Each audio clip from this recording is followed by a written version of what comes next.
you can't borrow someone else's faith. That whatever that thing is within you that is drawing you close to him, to know more about him, that feeling is God speaking to you all along.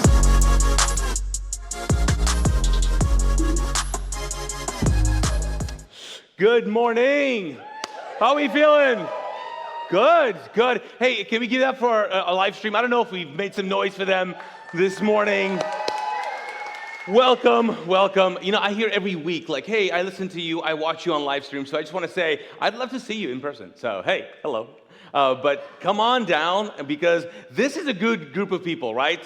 Is it? Yes, yes. And if you're a guest here, we are so glad you're joining us. We are in a series about faith. And really, it's a series that I've really enjoyed speaking on because it's challenged me. I think it's very relatable because I think all of us are praying about something. I mean, could it be possible that maybe someone's not praying about something? I mean, I'm sure a lot of us are praying about some things and you wish they would really happen. Anybody, make some noise if you're like, I need something to happen. I need something to happen, right?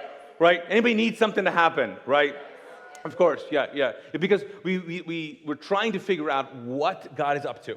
And so this series has really been great because we are in week 4 of this conversation, and we've been going through what it means to live a life of faith. What does it mean to re-identify, in a sense, what faith looks like? And so we spent some time in Hebrews chapter 11, if you remember, and Hebrews chapter 11 kicks off starting with a definition of what faith is. That faith is the substance of things hoped for. It's the evidence of things we do not what? See.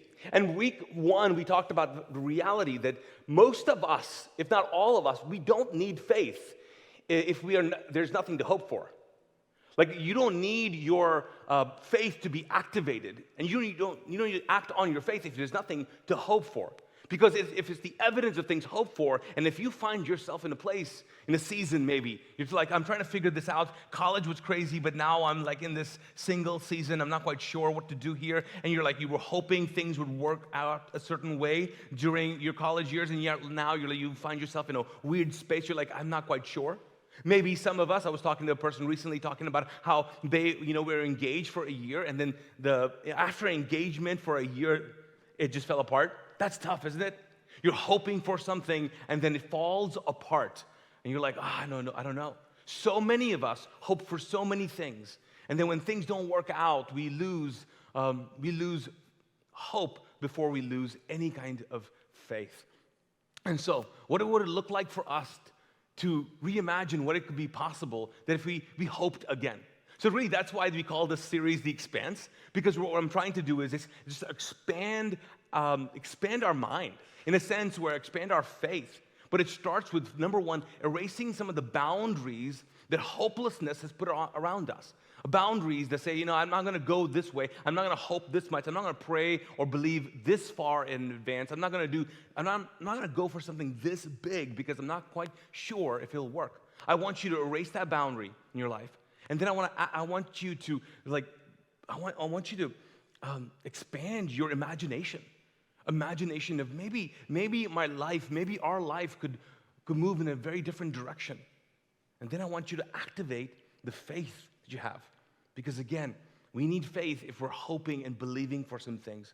And so what we've been doing is we are deep diving into Hebrews and chapter 11. And if you haven't been a part of this conversation, you just tuned in, you're just watching, you haven't been here physically even, you can go back and watch all of those, because what we're doing is we're going through that passage, and in that passage, the apostle Paul, not the apostle,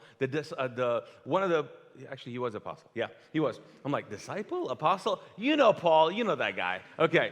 He's been mentioning certain people's faith. And so we've been talking about those certain people. And today we find ourselves talking about Abraham's faith. Abram's faith. Abram's faith, if you are really Jewish, like Abram's faith. And then that faith moved him into Abraham. It changed his identity. What does Abraham's faith tell us? Like, what could it speak to your situation and my situation as we look at our lives? Like, could Abraham's faith and his relationship with God speak to us? I believe it can. And so it's connected, though. It's connected to really whose hand you're holding. Yeah, whose hand you're holding. Because Abraham held God's hand throughout his spiritual life. And so I would just wonder, as I was thinking about this, do you remember the last time you held someone's hand? Was it this morning? Was it this morning? Would you agree, though, that when a relationship changes as soon as you grab the person's hand? Right? It changes. Have you ever been held, like someone tried to hold your hand, you're like, no, it's too early. We haven't had the talk. Right? This is in public. We haven't identified this. What's going on here? No, because there's a sense of, I hate to use the word possession, but it's just like, you're mine, I'm with you. Or you're with me kind of thing, right? It's one of those. Now, I got in trouble twice for trying to hold someone's hand. Number one, this is back in Kuwait. So if you don't know, I grew up in the Middle East, and they have Muslim law, Sharia law, which they have like religious police. I kid you not. Religious police. And I was holding a girl's hand, okay? We were a thing, I think we were a thing, I'm not sure. Anyways, we were holding hands. It was gonna become a thing. You know what I'm saying? Also, I was 12. Regardless, it doesn't matter. It doesn't matter. And she was my cousin, those of you who are haters. It's not my cousin, all right? I know. So, but she was Indian. And anyways, so we're walking the streets. We got busted. They're like, why are you holding her hand? And at first, I was like, okay, she's my sister. That's what I was going to say. But I'm like, no. She's like, is she related to you? No. Almost got arrested for holding, because it's just a different kind of world there. Even now, there's religious police. The second time I got in trouble, I don't even know if Ashley remembers this. I don't know what it is, but I like to hold people's hand when we're crossing the street. Especially, I don't know, maybe it's a caretaker in me, but I'm like, let's hold hands. And I'll help cross the street. And for the longest time, we would do this. We'd cross a side, like a street, and I'll try to hold her hand. She'd be like, what are you doing? Like, she was like, am I a kid? I'm like, no, you're not. You're a grown woman. I just feel like we need to hold hands for this. If we're going to die, we're going to die together. That's what I'm saying. That's what I'm trying to say. Ride or die. But it did not. And from now, I'm like, I'm not doing that. I'm not doing that. I'm not doing that. Here's what's funny about this. I think that you and I are led in life by the hand we hold. Spiritually, for sure. Physically, even. The people's hand that you are holding, or the people who are holding your hand, there's some kind of leadership happening there. You and I are going in a particular direction because of the hand we are holding. And spiritually, I think your faith is going a particular direction because of the hand you are holding. And you might be holding several people's hands. I'm not quite sure. But my challenge to us is, are we holding God's hand, which seems invisible, but are you holding his hand? Because that will lead us into a particular direction. And that is the life that Abraham lived out. This idea of holding someone's hand intentionally. So let's just jump right into it. Okay? Hebrews 11. Can you say Hebrews 11? Hebrews 11. Now, if you have notes, if you got a Bible, if you're watching online, you're like, I'm ready for notes. Let me just tell you, this sermon is going to get a little bit like, you might learn a little Jewish, okay? Anybody up for that? You're like, yeah. Now, I might not pronounce it correctly. We have one Jewish guy on camera. Eli, hey, buddy. But anyways, you can ask him to clarify. Okay? But let's just jump right into Hebrews 11. You guys ready? Okay, you guys are ready. Okay.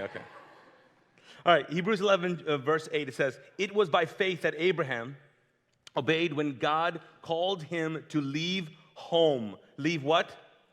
Leave home. That's very important. If you are marking something, that is one to mark. And go to another land that God would give him as an inheritance. He went without knowing where he was what? Going. And even when he reached the land God promised him, even when he reached that land, he lived there by faith, and he was like help me with this word? Like a foreigner. Foreigner. I identify with that word. We'll get into it a little bit later. He says even when he got there, he lived by faith as a foreigner, living in tents, which is critical, which is intentionally put there. And it says, so did Isaac and Jacob, who inherited the same promise, meaning that he was there for not just his lifetime, but for lifetimes. That he was not there in faith just for him, but it was a long period of time the writer is trying to point out here. Abraham was confidently looking forward to a city with what? Foundations. Yeah, a city designed and built by God. So basically, Paul says in Hebrews, he says, let me talk to you about this, the faith of Abraham, and why it's important. And he has listed other people, but for him, he begins to describe certain things that Abraham did. And then he ends with the idea that he was looking forward to, he was in a sense led by a city, he was led by a foundation, he was led by something that God was building. That basically he was like, there seems to be in his life this idea that he saw God's hand at work in his life, that God was building something. Now, why do you and I lose faith? Why do you and I go, I don't know what's going on in this situation, and I'm so filled with fear? When we look at our lives and we look at the relationships and they begin to go a different direction, when we lose relationships and we don't know why, when you see people slipping out of your life and you're like, I really want to not control them, but man, they're making bad choices, or I'm not quite sure what they're going to do, and you worry about them. What does worrying do? It's playing something. It's playing a record. It's playing a movie in a sense of an outcome.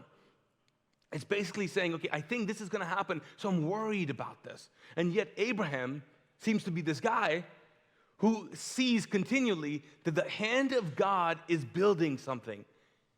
And so I would just like to think that maybe he just kept on seeing God's hand in everything in his life.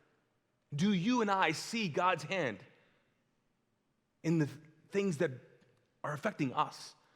And if we don't, maybe, just maybe, that's why you have such a hard time believing, because you just don't see anymore.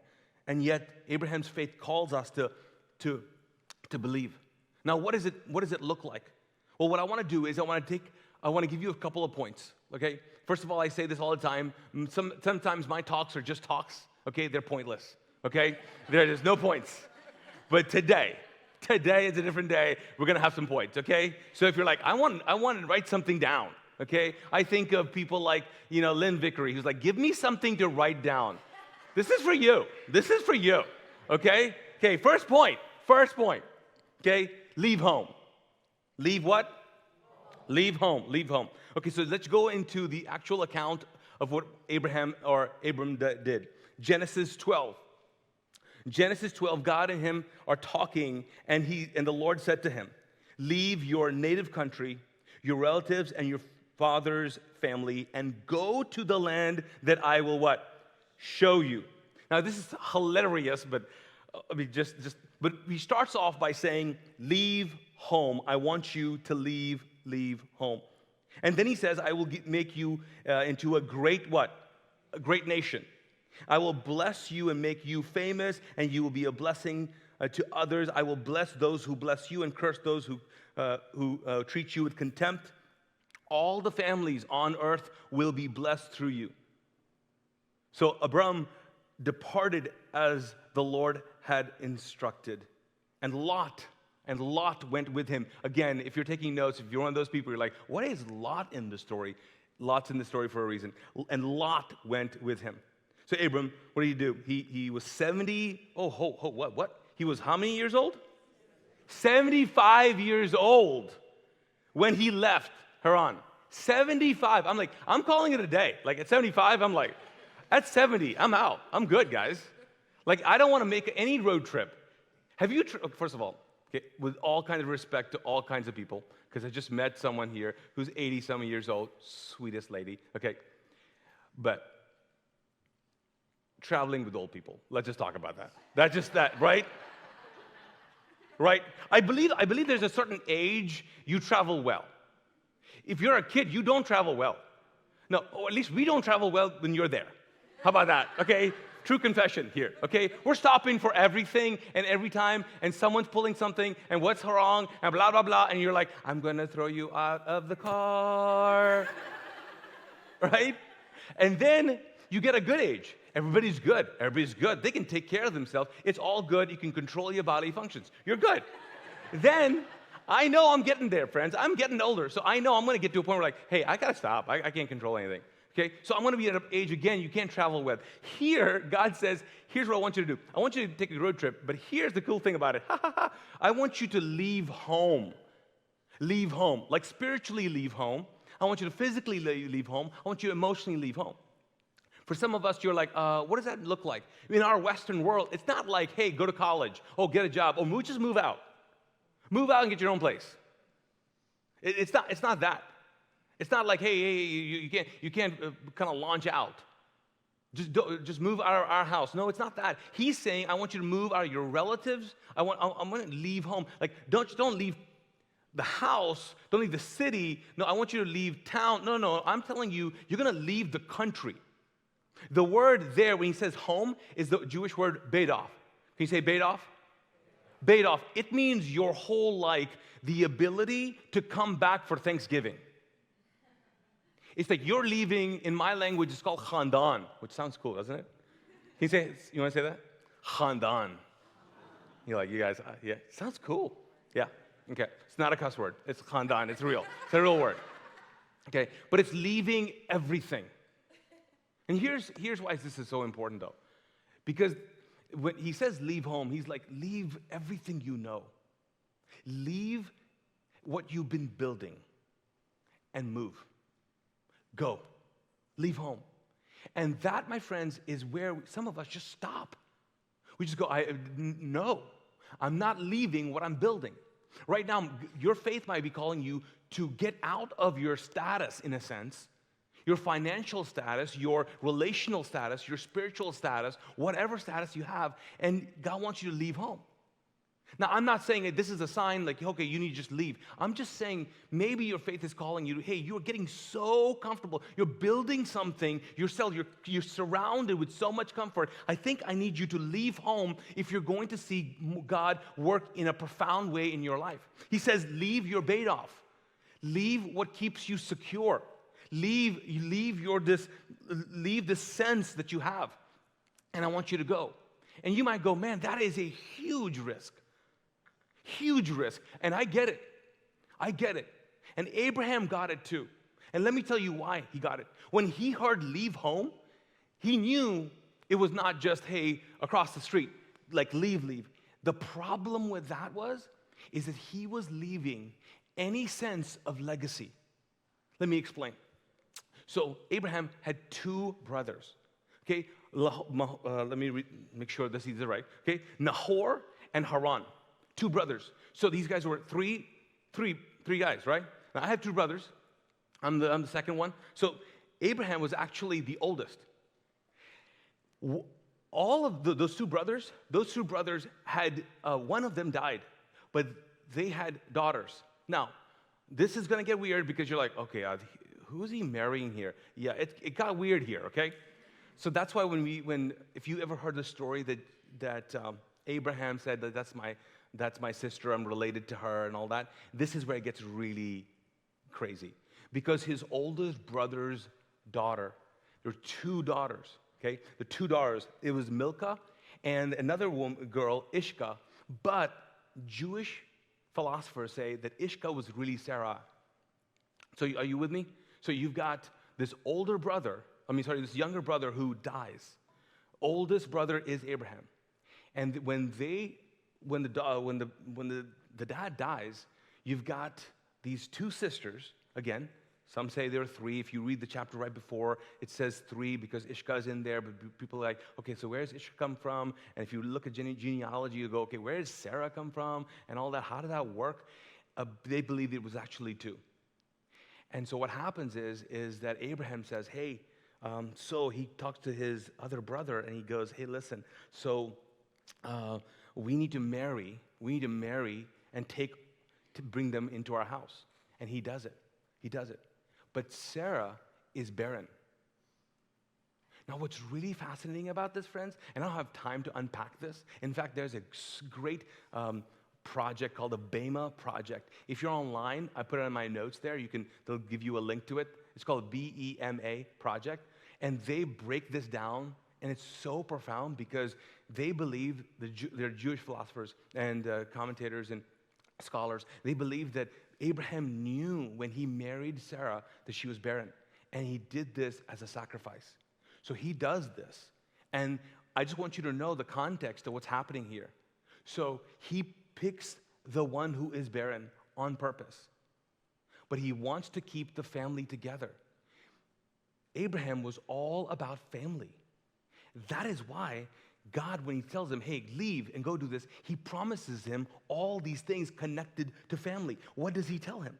He tell him, hey, I will make you I'll make you a father of many nations, right? I'll make you, I'm going to give you all kinds of things here. Like, I want you to understand something that, I'm going to make you a blessing. Like, I will make you into a great nation. He says, all the families will be blessed. Can you hear the tone? So the benefit, what's the selling point in the sense that God is saying is, hey, if you leave this home, I'm going to give you a bigger family. He knew that Abraham was all about family. And see, if God says, hey, go here, and I'm going to give you more kids, I'm like, no. I know. Thank you. I love my kids. I'm good. Some of you guys who have, this one guy texted me the other day, he has 7 kids. I was like, how do you have time to text, number one? How do you have 7 kids, son of, wow. Can you guys imagine that? Think for a moment, families, think about it. Yeah. You're watching this right now. 2 of them are running around. Imagine 5 more. Oh my gosh, this would be a curse, not a blessing. Why is it a blessing for Abraham? Because he wanted that. That's what he wanted. And God's saying, I want you to leave home. Here's the big point in all of this. He had a lot to lose, friends. Leaving home requires you and I to know that God knows how hard it would be for you to leave.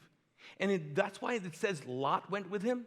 You know why Lot went with him? Because he was like, okay, if God's going to give me a great nation, he's going to give me a family, there's going to be another family there, I better take someone who can provide kids. That's why he took Lot. He couldn't even imagine how God would bless him. No miraculous thing. He wasn't in that world, and we don't either. Is God calling you to leave home? This is the biggest point right here. Because some of us, you're not going to. You're not going to until you realize that, man, you see God's hand at work in your life. Is he calling you to do that? He understands your fallback plan that you're working on right now. Yeah, would you leave that? Would you leave your khandan? Would you leave your bait off? And then, this is what's crazy. What is the thing? It says here, here's what I want you to do. I want you to go to the land. I want you to go to the land that what? I will what? Show you. Which is like, where are we going? You'll see when you get there. That is the worst thing in the world. Right? That is the worst thing in the world. It's the worst thing. Have you ever done that with maps in your car? Just wherever you get there. Like, no, you got to have a destination. You got to have a destination to get there. And God's like, hey, let's go. Where are we going? I'll tell you what, let's just go with me. Just go with me. Just go with me. Just keep on going.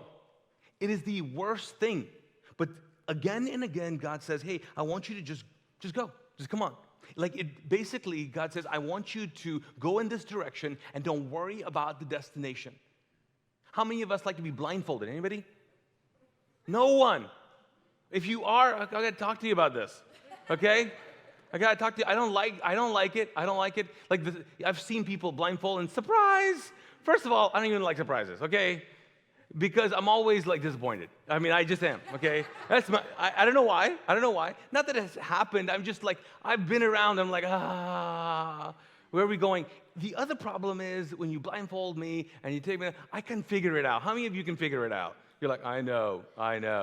I'm Sherlock Holmes. I know. Like, you can figure stuff out. Surprises. But with God, always there seems to be a surprise.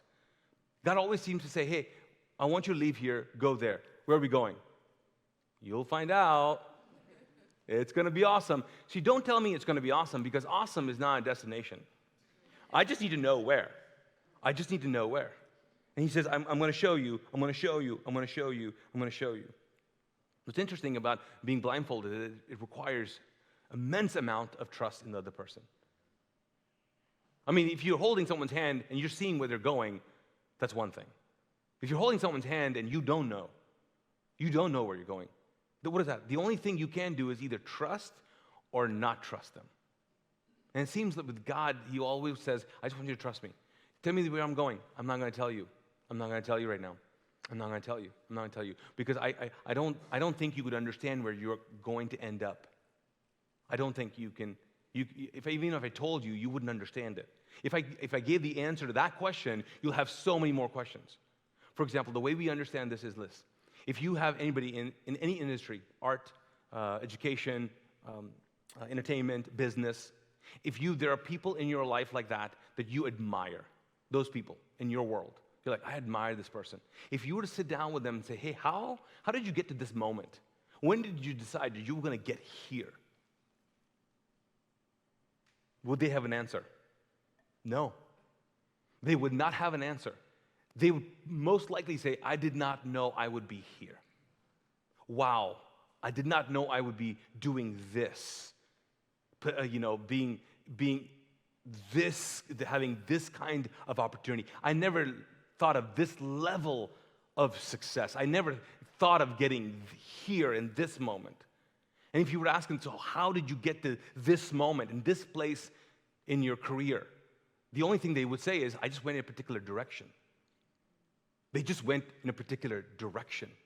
They just kept on moving forward.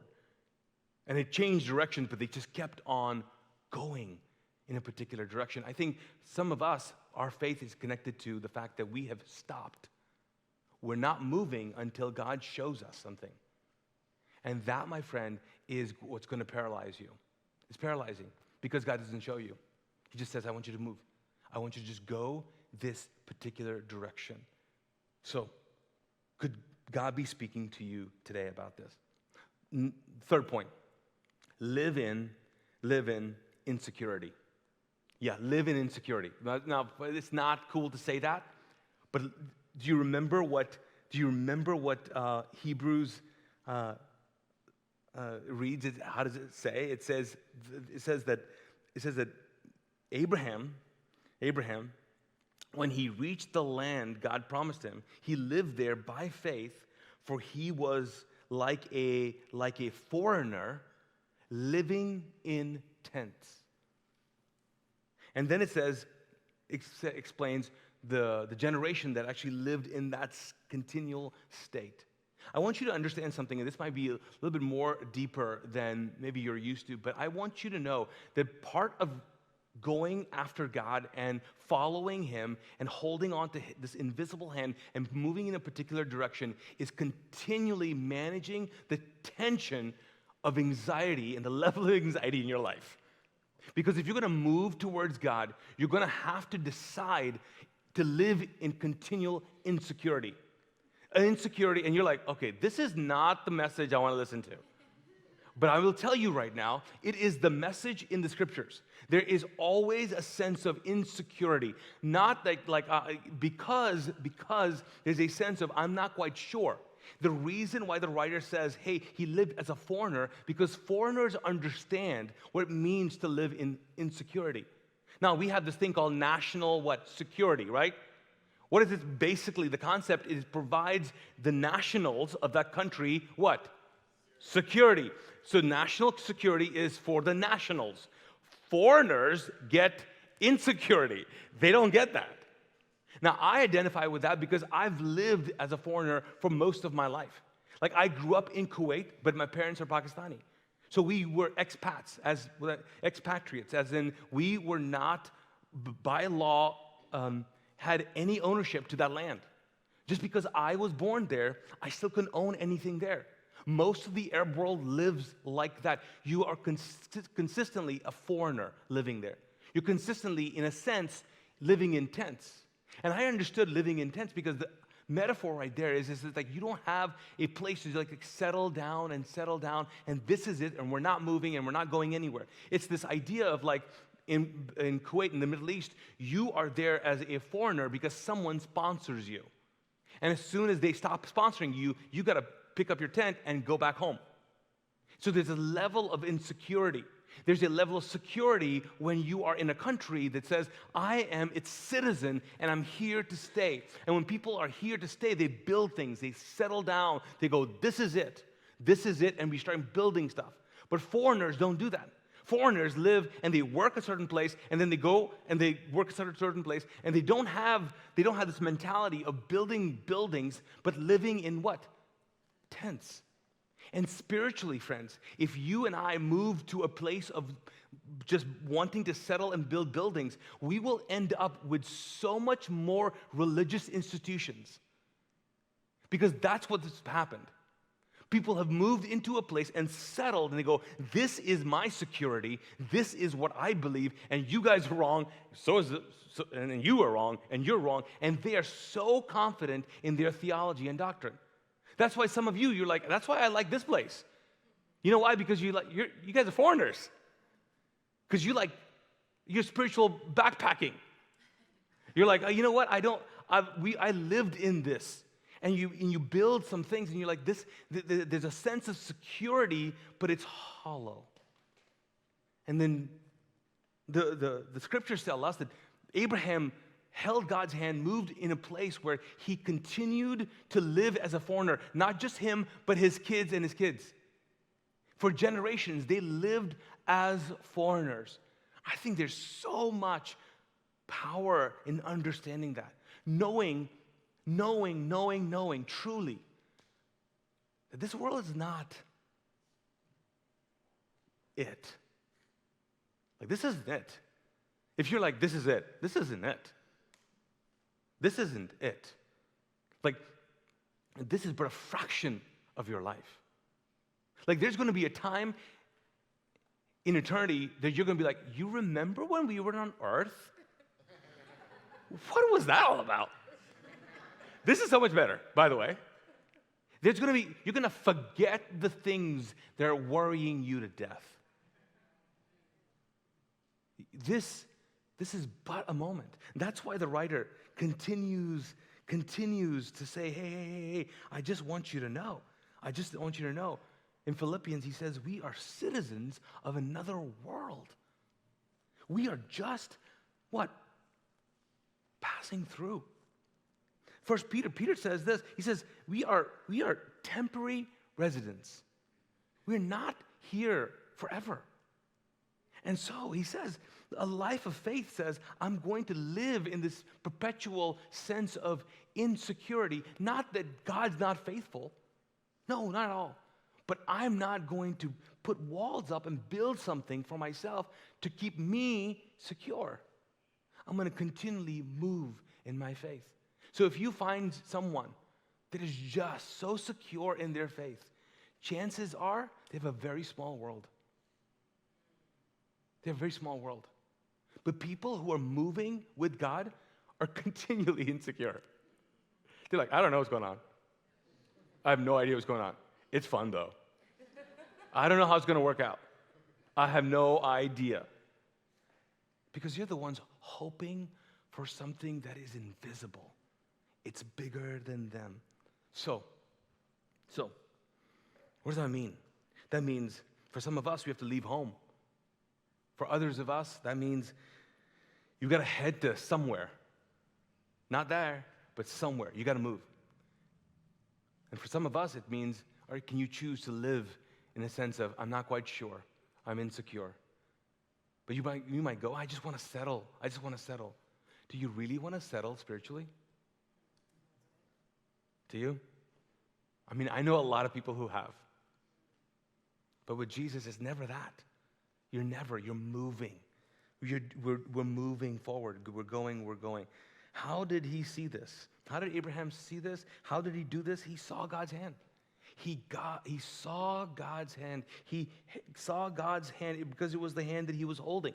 Because we are what? We are led by the hand we what? We hold. And he was led by God. Here's what's interesting. In Genesis 12, this is a very profound thing that Abraham does. He leaves, he experiences all those things, and then God shows him a land, and it's all so complicated to get there. You and I know the struggle, but this passage is very interesting. Chapter 12, verse 7 in Genesis. He says this, then the Lord appeared to Abram and said, I will give you this land to your descendants.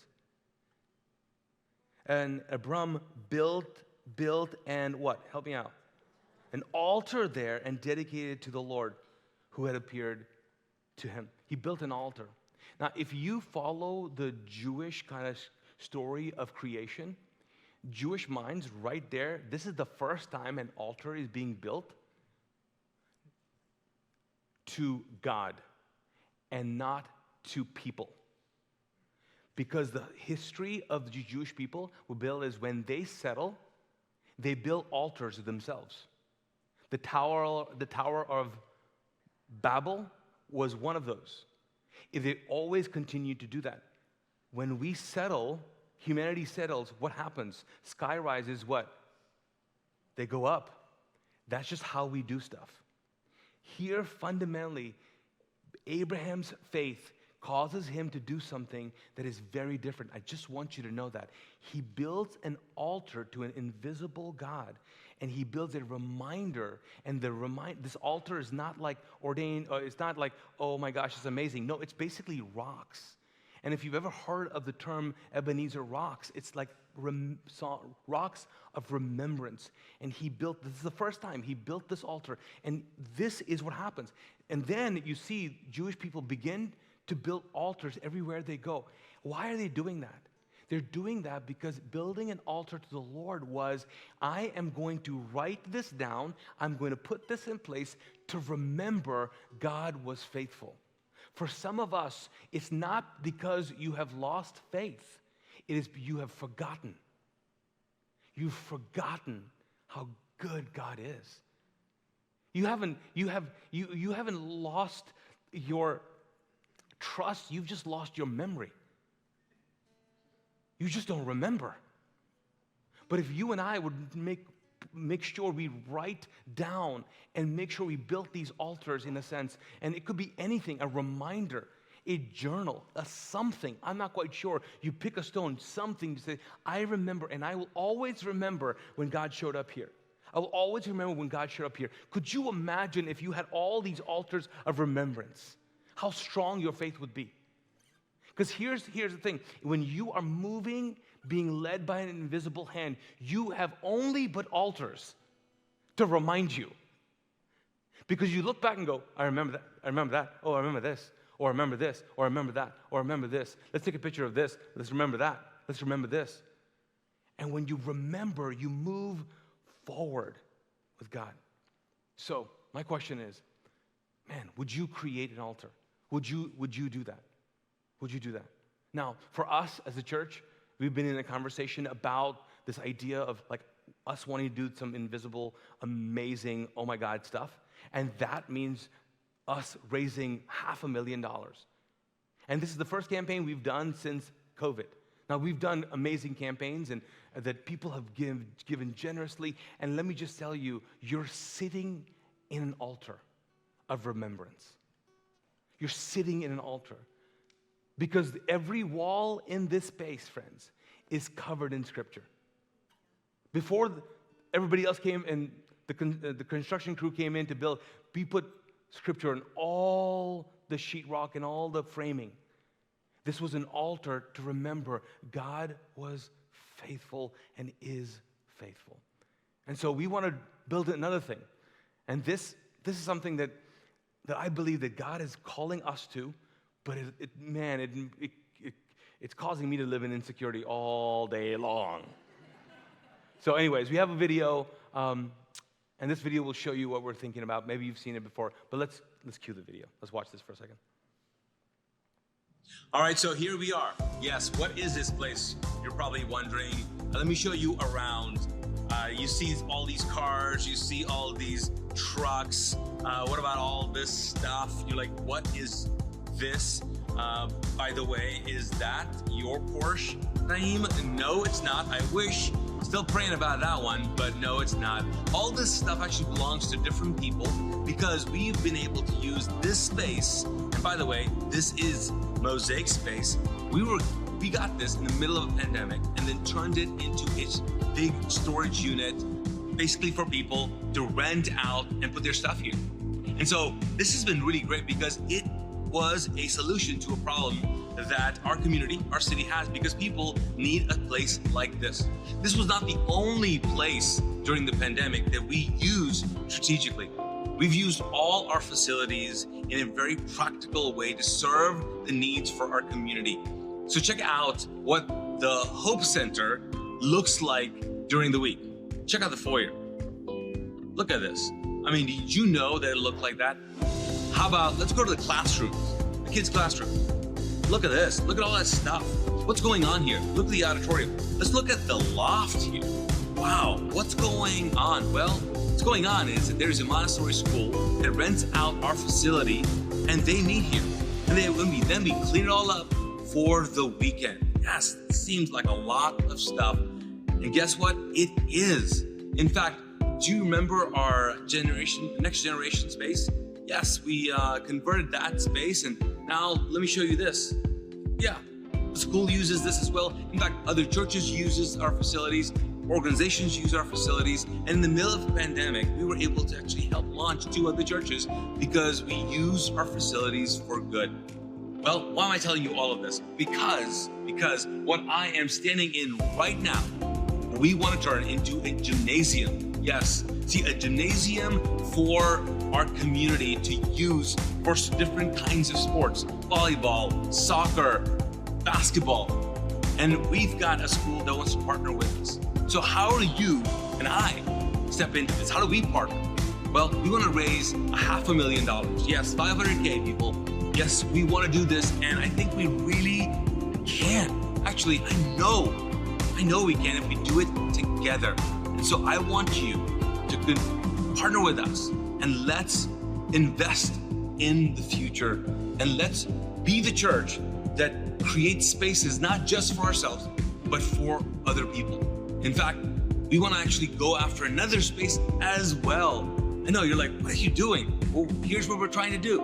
We're trying to create a Hope Center, and we want to be the epicenter of hope for our city, and yes, even for our world. So join us.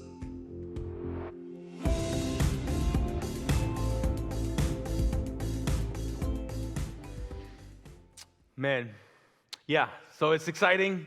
It is exciting. It is definitely something that we are convinced that God is calling us to do, but it takes all of us. So let me just tell you this, not next weekend, but the weekend after, November 20th, we want you to pray to that end and commit to a certain amount that you could say, hey, I can commit to a monthly amount, and we start this campaign, and we see what we can do together. This is a card. You probably found this in front of your seats. You can go online as well, and you can start giving, but I want you to just pray. See, the thing is that I don't want us to just kind of go, okay, we need the money, and let's pass the plate, and we don't do that at Mosaic. We want you to pray about what is God saying to you. How can you be a part of this conversation? What does God want to do in you and through you with this? What does that look like? And I know that for so many of us, we find ourselves in a place where like, I'm not quite sure what God wants me to do. And that's why we just want to pray. That's why we're saying, hey, take these weeks that we've talking about the series to pray and pray and pray. And then November 20th, we commit to an amount, and we say, hey, pray with your families, your friends, and we commit to an amount that says, hey, this is beyond my imagination. Like, I don't know how we're going to do this. I don't know how we're going to do this, but we're going to do it together. And the good thing about this is that, guys, we're going to go for it. Okay, we're just going to go for it and see what happens. So you're like, oh, man, I want to pray about this amount, but I'm not quite sure what happens if we don't make this. We're going to come after you? No, there's nothing. There's nothing, okay? It's just an opportunity to see God working profoundly in your life. So I want to pray for us. I want to pray for what we've talked about this morning, and then we're going to do one more song in response. Cool? Why don't we stand together? All right, let's pray. Father, we thank you so much for who you are, and what you've done in our life. God, I know that for some of us, we walked in here and we are in a very different space. We find ourselves a little bit lonely, honestly. We find ourselves lonely because we seem just alone. For the very first time in our lives in this season, we just find ourselves alone. Don't know why. God, I pray that we would be reminded today that you hold our hand. God, for some of us, we need that. We desperately need that. For others of us, God, it overwhelms us to leave home, to go to a place where we do not know, and to live in a constant state of insecurity, but yet very, very secure in your love. So God, I pray that as you move us forward in this adventure that you have, I do pray, God, you would erase the boundaries that we put around us. That you would, God, expand our imagination. You would activate our faith, God. You would, as we move. So God, I pray you speak to us as you respond this morning. I pray that we would be able to remember even this moment and set a marker that you spoke to us on this day. On this day. In Jesus' name, I pray. Let's respond together.